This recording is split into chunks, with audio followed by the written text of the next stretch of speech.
नमस्कार दोस्तों, मैं हूं श्याम अहलावत। आप देख रहे हैं तहलका न्यूज़ 369। आज हम बात करते हैं भारतीय जनता पार्टी के हरियाणा में बनने वाली नई सरकार की। जी हां, आज सरकार का शपथ ग्रहण समारोह है, जिसमें मुख्यमंत्री नायब सिंह सैनी के अलावा अनेक मंत्रियों के भी शपथ लेने की संभावना जताई जा रही है। आज जैसा कि सूचना मिल रही है कि आज के शपथ ग्रहण समारोह में मंत्री जिनको बनाया जा सकता है, उनके पास फ़ोन कॉल जाना शुरू हो गया है और धीरे धीरे करके जिनको फ़ोन कॉल गई है वो भी अपने क्षेत्र से निकलकर और शपथ ग्रहण समारोह में पहुंचने की तैयारियां कर चुके हैं। जी हाँ, सबसे पहले हम बात करते हैं मुख्यमंत्री नायब सैनी की। मुख्यमंत्री नायब सिंह सैनी जो का फिलहाल कार्यवाहक मुख्यमंत्री हैं, आज उन्होंने पंचकुला में माता के दर्शन किए और वो जो है अपने कार्यकर्ताओं से भी मिले। इसके बाद वो शपथ ग्रहण समारोह में पहुंचेंगे।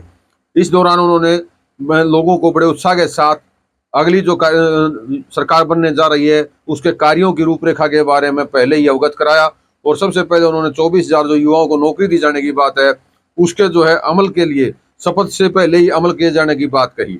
इसके बाद हम अगले जो नेता आते हैं, जो इसका आज के जो शपथ ग्रहण समारोह में मंत्री की शपथ ले सकते हैं, उनमें सबसे पहला नाम आता है अनिल विज का। जी हाँ, अनिल विज का पहले ये कयास लगाया जा रहा था कि अनिल विज को सीनियर नेता होने के चलते स्पीकर या डिप्टी स्पीकर बनाया जा सकता है, लेकिन अब उनको जो है कैबिनेट में शामिल किए जाने की बात सामने आ रही है।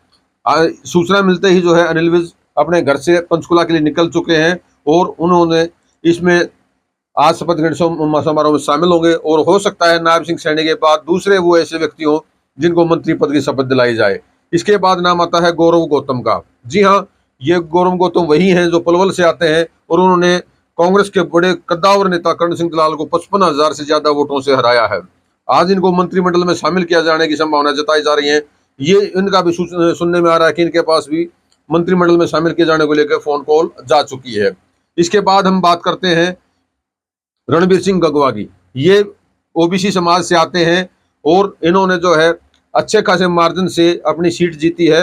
इनको बरवाला भेजा गया था, पहले नलवा से विधायक रहे हैं, इस बार बरवाला से उन्होंने चुनाव लड़ते हुए बड़े अच्छे मार्जिन के साथ जीत हासिल की है। तो रणबीर गंगवा को जो है भी मंत्रिमंडल में तीसरे नंबर पर जो है शपथ दिलाई जा सकती है और उनको जो है एक अच्छा खासा मंत्री पद भी दिया जा सकता है। इसके बाद अहिरवाल की बात आती है, तो अहिरवाल में दो चेहरों के ऊपर जो है भारतीय जनता पार्टी द्वारा फोकस किया जा रहा है, विश्वास जताया गया है, जिनमें पहला नाम आता है राव नरवीर सिंह। जी हाँ, अमित शाह के काफी नजदीकी माने जाते हैं नरवीर सिंह और उन्होंने जो है अच्छे खासे मार्जिन के साथ जीत हासिल की है और अहिरवाल को जो है बैलेंस करने की पॉलिटिक्स में भी भारतीय जनता पार्टी को उनको मंत्री बनाया जाना लगभग तय माना जा रहा है। इससे अगला नाम आता है आरती राव का।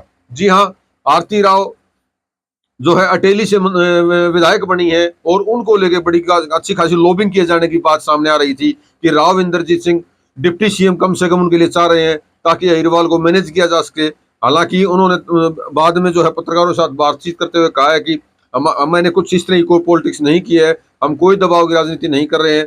जो भारतीय जनता पार्टी परिवार जो उनकी जिम्मेदारी लगाएगा उसके ऊपर जो है वो निर्भर करेंगे कि आगे कार्रवाई क्या होती है। लेकिन आज अहिरवाल के इन दो नेताओं को मंत्री पद की शपथ दिलाए जाने के बारे में सूचना प्राप्त हो जाने की बात कही जा रही है।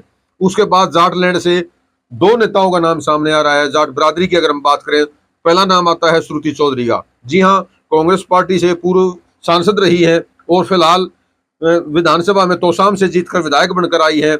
इनकी माता किरण चौधरी को राज्यसभा में सांसद बनाया जा चुका है भारतीय जनता पार्टी के द्वारा और अब श्रुति को कैबिनेट में जाकर जगह मिलती है, कैबिनेट मंत्री के तौर पर उनको बनाया जाता है। तो ये एक बहुत बड़ी अचीवमेंट होगी उनके लिए और विशेष तौर पर जाटलैंड में उनकी भारतीय जनता पार्टी की एक जो हम कहेंगे कि उपस्थिति दिखाने में अहम भूमिका अदा कर सकती है। इसके बाद नाम आता है महिपाल ढांडा का। जी हाँ, महिपाल ढांडा पानीपत ग्रामीण से जो चुनाव जीत कर आए हैं, उन्होंने अच्छे खासे मार्जिन से चुनाव जीता है। इससे पहले भी महिपाल ढांडा जो है वो मंत्री रह चुके हैं पिछली पूर्व सरकार में और एक बार फिर से उनके ऊपर जो है विश्वास दर्ज किया गया है भारतीय जनता पार्टी द्वारा और वो दूसरे जाट चेहरे हैं जिनको इस मंत्रिमंडल में जगह मिलने जा रही है। इसी बीच ब्राह्मण समाज की बात आती है। ब्राह्मण समाज से अनेक कयास लगाए जा रहे थे जिसमें मंत्री पद को लेकर बातें कही जा रही थी। सबसे पहले नाम आ रहा था कि शक्ति रानी शर्मा को बनाया जा सकता है, तो उसके बाद रामकुमार गौतम का नाम आ रहा था। इसके अलावा अनेक नाम आ रहे थे, लेकिन उनमें सब में एक नाम और भी था, अरविंद शर्मा। जी हाँ, अरविंद शर्मा रोहतक से सांसद रहे हैं और फिलहाल गोहाना से विधायक बने हैं, उनको लेकर जो कयास लगाए जा रहे थे, एक तरह से उन्होंने यहाँ बाजी मारने का काम किया है और उनको भी मंत्रिमंडल में शामिल किए जाने की आज बात कही जा रही है। और मंत्रिमंडल में शामिल होने वाले वो एकमात्र ब्राह्मण नेता फिलहाल यही होंगे। उसके बाद आती है कृष्ण बेदी की बारी। कृष्ण बेदी पुराने नेता रहे हैं और 2014 में भी मंत्री बने थे। मनोहर लाल खट्टर के बेहद नजदीकी इनको माना जाता है। इनको एक बार फिर से मंत्रिमंडल में जगह मिलती दिखाई दे रही है। आज जो मंत्रिमंडल के जो विस्तार किया जाएगा, जो शपथ ग्रहण समारोह किया जाएगा, उसमें आज इनको भी शपथ दिलाई जा सकती है। उसके बाद एक और नाम आता है कृष्ण मिड्ढा का। ये पंजाबी समुदाय से आते हैं और ये भी मनोहर लाल खट्टर के बेहद नजदीकी माने जाते हैं। इन्होंने जो है 2016 में उपचुनाव जीता था जिस भाजपा की टिकट पर, और उसके बाद मनोहर लाल खट्टर से इनकी काफी नजदीकियां बनी और इस बार जो है ये अच्छे खासे मार्जिन से विधायक बनकर आए हैं। और आज के जो मंत्रिमंडल का जो कार्यक्रम, जो शपथ ग्रहण समारोह है, उसमें आज इनको भी शपथ दिलाए जाने की संभावनाएं जताई जा रही हैं, या यूं कह सकते हैं एक प्रकार से तय माना जा रहा है। उससे अगली बारी अगले समाज जो है गुर्जर समाज को साधने के लिए भी भारतीय जनता पार्टी ने राजेश नागर को मंत्री बनाने के लिए जो है जगह दी है। और आज का जो मंत्रिमंडल की जो शपथ ग्रहण समारोह है, आज राजेश नागर को भी जो है मंत्रिमंडल में जगह दिए जाने की बात कही जा रही है। उसके बाद हम बात करते हैं राजपूत समाज की। राजपूत समाज से 2 विधायक जीत कर आए थे, जिनमें से एक योगेंद्र राणा और दूसरे श्याम सिंह राणा का नाम था। इस दोनों में बीच में जो है आज जो स्थिति क्लियर हुई है और श्याम सिंह राणा जो है वो भारतीय जनता पार्टी के जो सरकार बनने जा रही है उसमें मंत्री पद की शपथ लेने आज जा रहे हैं, ये पूर्ण रूप से माना जा रहा है। उसके बाद आती है वैश्य समाज की बात। जी हाँ, वैश्य समाज से 5 लोगों को टिकट दिया था, जिसमें से 2 भारतीय जनता पार्टी की टिकट पर जीत कर आए हैं। और विपुल गोयल की अगर हम बात करें तो विपुल गोयल 2014 में भी भारतीय जनता पार्टी की सरकार में मंत्री रहे थे। पिछली बार उनकी टिकट काट दी गई थी किसी वजह से, लेकिन इस बार फिर से उनको जो है वो टिकट देकर भारतीय जनता पार्टी ने भरोसा जताया था और वो कहीं ना कहीं इस भरोसे पर जो है खरा उतरे हैं और बड़े अच्छे मार्जिन के साथ उन्होंने जीत हासिल की है।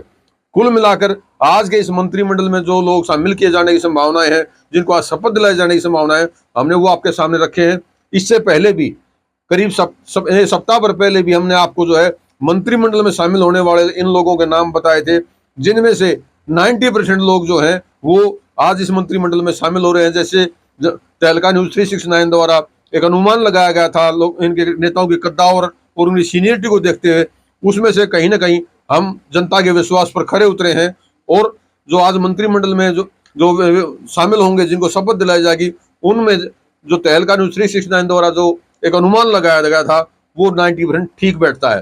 फिलहाल के लिए इतना ही। आगे की खबरों के लिए और मंत्रिमंडल के विस्तार के साथ अपडेट के लिए देखते रहिए तहलका न्यूज 369। धन्यवाद।